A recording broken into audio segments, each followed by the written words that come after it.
Thank you for choosing RJ Young for your modern office solutions. Video, I will be going over Canon's copy.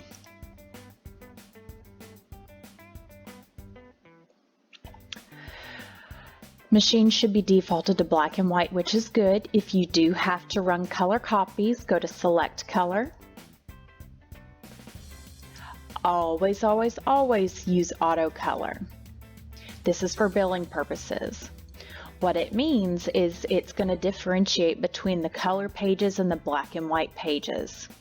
Full color cannot tell the difference. It charges every single piece as color, which is not good. Always choose auto color.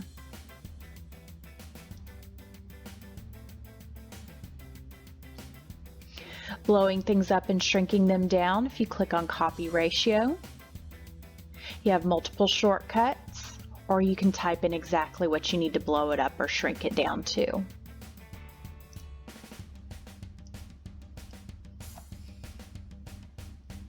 It's defaulted to figure out what size paper you're giving it, and it's going to pull from the appropriate tray. If you need it to pull from a specific paper tray, highlight which tray you would like for it to pull from.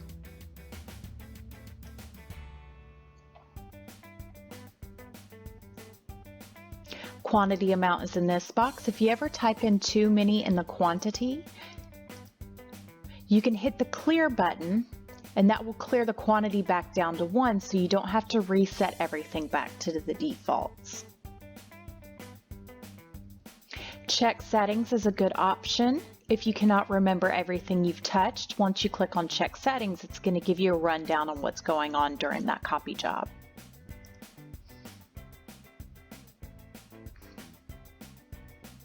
Finishing options are located right here. Once you click finishing, this is where you're going to be able to tell it to do hole punch or stapling. This finisher also has a booklet finisher, so you can do a saddle fold. It's defaulted to collate, so it's going to put things in page order 1, 2, 3, 1, 2, 3. Group will do 1, 1, 1, 2, 2, 2, 3, 3, 3.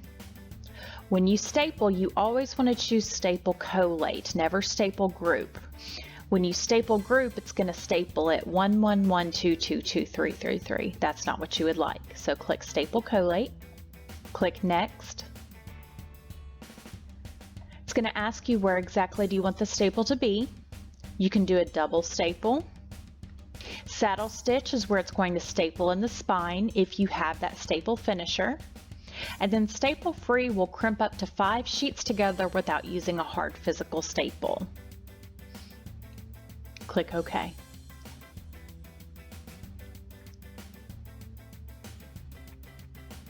Double-sided options are right here. When you copy, it's defaulted to look for one side and only copy onto one side unless you tell it otherwise. So click your two-sided options. And you're going to follow your pictures. It's going to ask you what are you going from and what are you trying to go to.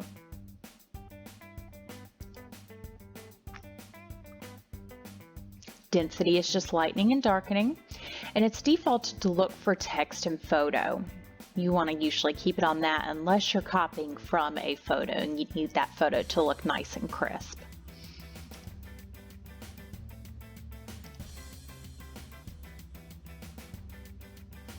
More in depth in the options. This is where you're going to be able to copy from a book, have it spit out single-sided, create a booklet. Job build is if you have to copy a document more than 250 sheets, just too fat to fit up in the top feeder. Or if you're going from the glass up to the top feeder and back onto the glass, you want to use your job build function. In on one, this will shrink multiple sheets down and put them all up on one sheet. And just follow your instructions. It's going to ask you how many do you want to be up on one? Do you want it to spit out double-sided? What size paper do you want it to spit out on?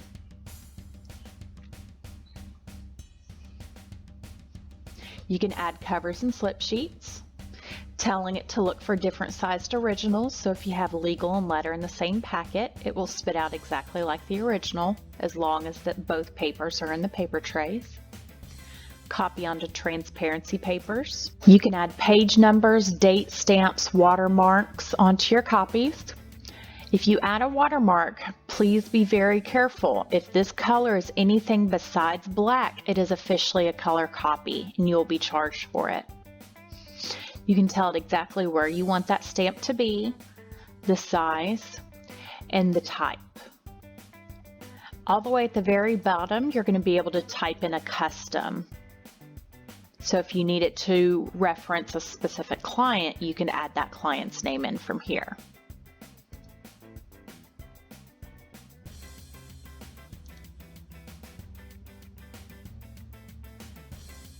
You can adjust the color. Sharpness is great if it's a copy of a copy. It's getting a little fuzzy around the edges. You can clean that up a little bit.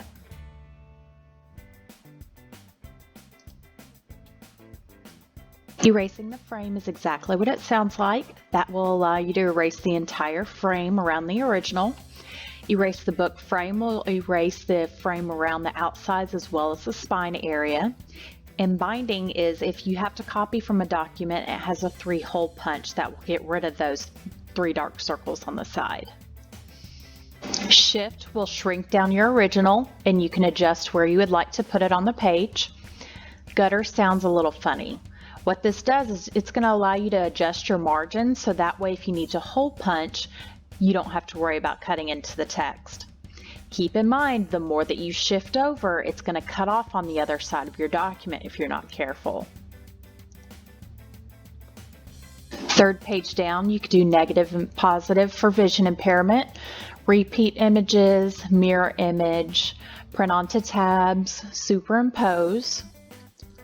And lastly, on your 4th page, you can copy from an ID card, and what that will do is that'll copy the front and the back of the ID card, and it's going to put both the front and the back up on one sheet. Please follow your instructions. Skipping blank pages is exactly what it sounds like. That will allow you to take out any blank pages. Typically, I do all colors, so if you have any colored slip sheets in there that maybe don't have any text or anything on it, it will take out both the colored and the white sheets. Again, thank you for choosing RJ Young for technology solutions that power your business.